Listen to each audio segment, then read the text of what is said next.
Ya, baik. Assalamualaikum warahmatullahi wabarakatuh. Ya, salam sejahtera untuk kita semua, teman-teman. Jadi, pada pertemuan kali ini, di mata kuliah KKTK, kita akan membahas mengenai filosofi, peran, dan kewajiban, ya, bagaimana dari profesi gizi itu sendiri. Jadi, materi ini merupakan materi yang cukup penting buat teman-teman semua, khususnya yang mengambil di mata kuliah KKTK.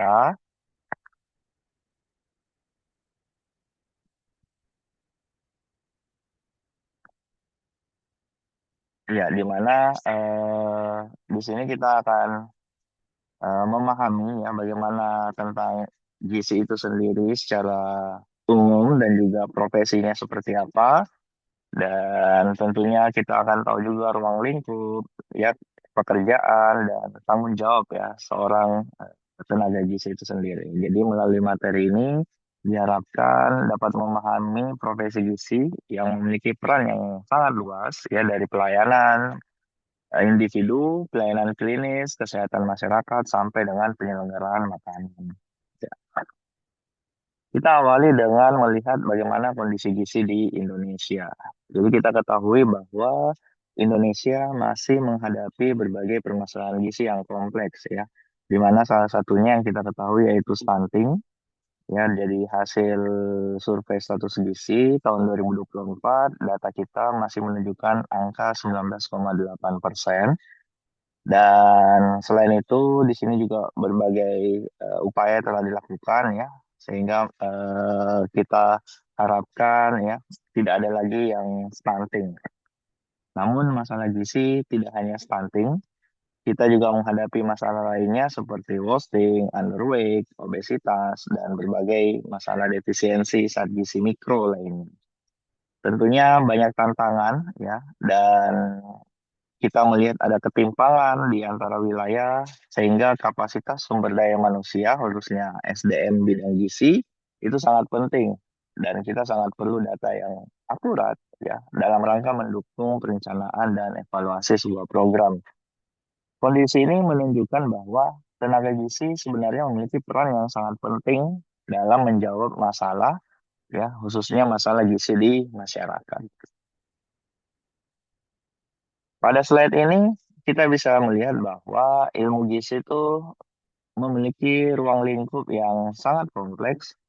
Jadi di sini teman-teman bisa lihat bahwa gizi tidak hanya berbicara mengenai apa yang kita makan, tetapi juga berhubungan dengan pangan, pertanian, kesehatan masyarakat, perilaku manusia, ya, penyakit, hingga pelayanan klinis.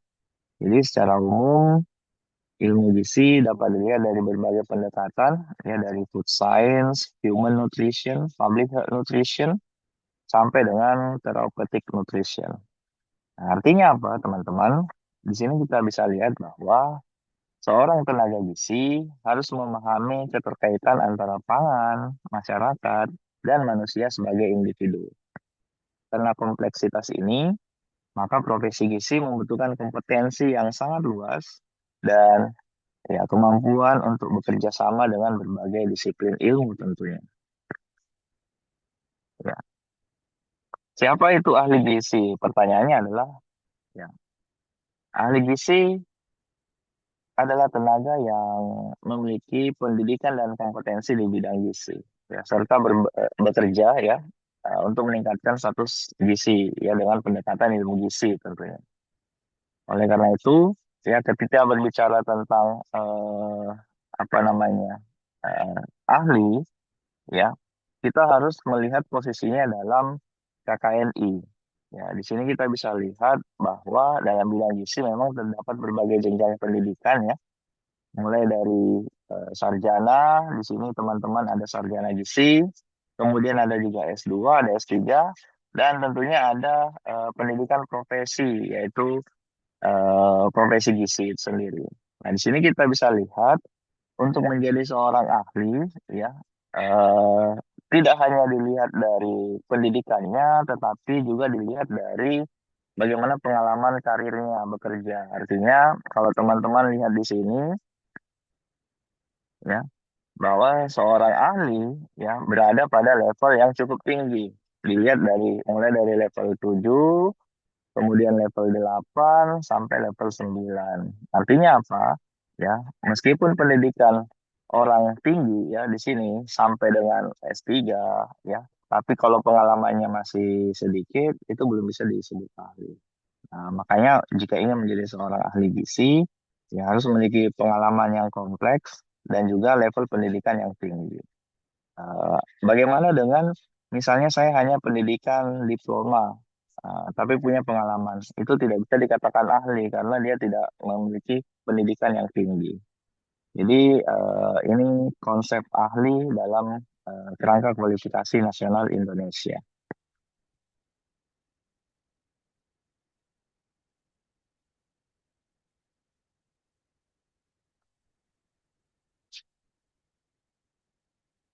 Nah, kemudian siapa itu sebenarnya nutrisionis ya? Jadi dasar penting untuk memahami profesi gizi di sini kita bisa lihat mengenai regulasi yang mengatur tenaga kesehatan.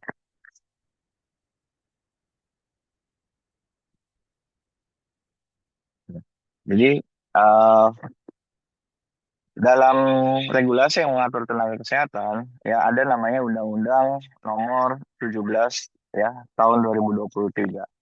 Nah, di dalam undang-undang ini tenaga kesehatan terdiri dari berbagai kelompok ya dan jenis ya. Kita bisa lihat di sini ada 11 kelompok ya di mana dari 11 kelompok itu ada 34 jenis nakes. Nah, dari 11 kelompok ini sebenarnya terdiri dari berbagai profesi ya. Salah satunya ada kelompok tenaga gizi. Nah, di dalam kelompok tenaga gizi ada dua jenisnya, yaitu nutrisionis ya dan juga dietitian. Jadi eh, kelompok tenaga gizi ya yang namanya tenaga gizi atau tenaga kesehatan di bidang gizi itu terdiri dari nutrisionis dan dietitian. Jadi teman-teman eh, hal ini menunjukkan bahwa memang profesi gizi termasuk salah satu jenis profesi kesehatan atau kelompok profesi kesehatan.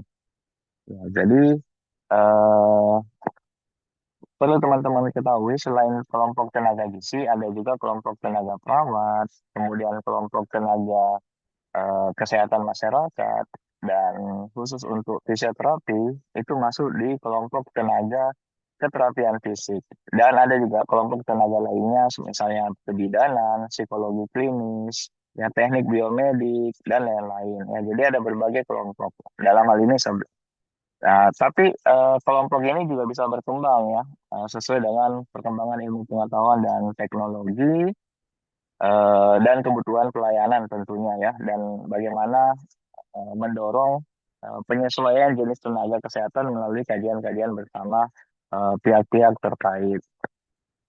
Ya. Jadi ini adalah penjelasan mengenai siapa itu sebenarnya tenaga gizi.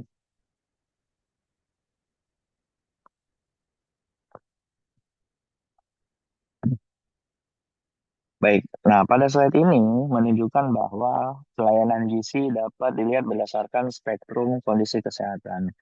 Jadi spektrum ini dimulai dari kondisi sehat dan preventif ya, kemudian ada kondisi beresiko atau at risk, lalu ada kondisi presimptomatik, ada perubahan klinis, kondisi kronik hingga terminal illness. Pada kondisi preventif, fokus utamanya adalah mempertahankan kesehatan dan mencegah terjadinya masalah gizi. Nah, pada kelompok yang memiliki resiko, dilakukan tindakan preventif terhadap resiko tersebut. Nah, ketika seorang mengalami masalah atau perubahan kondisi kesehatan, itu diperlukan identifikasi intervensi ya untuk mencegah masalah yang lebih berat. Pada kondisi klinis dan kronis, di sini pelayanan gizi berperan dalam membantu pengelolaan penyakit, ya, mengurangi komplikasi, serta meningkatkan fungsi dan kualitas hidup pasien tersebut. Nah, dan pada kondisi yang illness, ya, terminal, ya, pelayanan berorientasi pada perawatan paliatif, yaitu mengurangi ketidaknyamanan dan menjaga martabat pasien. Ya. Dari spektrum ini sebenarnya kita bisa memahami bahwa pelayanan gizi tidak hanya diberikan ketika sudah sakit, tetapi juga sejak kondisi sehat, ya, hingga kondisi penyakit yang kompleks. Nah, di sini teman-teman bisa melihat di mana sih sebenarnya kewenangan nutrisionis dan dietitian. Untuk kewenangan nutrisionis itu berada pada level 1 dan juga level 2. Sedangkan dietitian itu berada pada level 4, 5, sampai 6. Nah, untuk level 3 ini merupakan kondisi yang beririsan abu-abu. Bisa untuk eh, nutrisionis, bisa untuk dietitian. Ya, jadi di sini teman-teman bisa melihat kewenangan nutrisionis intinya ada pada mencegah orang agar tidak sakit. Sedangkan kewenangan dietitian intinya adalah bagaimana menyehatkan orang yang sakit. Jadi punya kewenangan yang saling apa namanya, saling terbalik ya, tapi memiliki eh, kesamaan ya, sama-sama berfungsi pada baik itu pada individu maupun pada kelompok.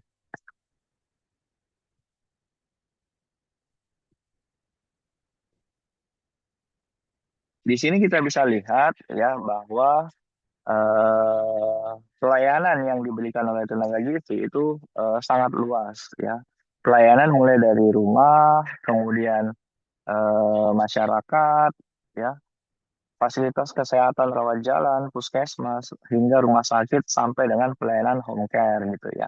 Jadi tenaga gizi berhadapan dengan berbagai tantangan juga di lapangan. Nah, di sini bisa dilihat bahwa eh, bagian nutrisionis itu berada pada home, ya, rumah, pusat kebugaran, paskes, rawat jalan, sedangkan dietitian berada pada rumah sakit sampai dengan home care. Ya, seperti itu. Nah, ini lebih detailnya yang menjelaskan apa sih yang membedakan nutrisionis dan dietitian. Ya, kalau teman-teman bisa lihat di sini, ya, ini area ini adalah area dietitian, sedangkan area ini adalah area nutrisionis. Jadi sangat jelas perbedaannya mulai dari paradigmanya. Dietitian itu paradigmanya illness, sedangkan nutrisionis paradigmanya wellness. Nah, untuk pendekatannya, ya, memang pendekatannya secara prevensi itu adalah early intervention, ya. Sedangkan untuk nutrisionis itu ada primary dan secondary prevention. Nah, sedangkan untuk cakupannya, sasarannya biasanya nutrisionis itu pada populasi, ya. Sedangkan dietitian itu pada individu. Ya, jadi ini yang membedakan antara nutrisionis dan dietitian.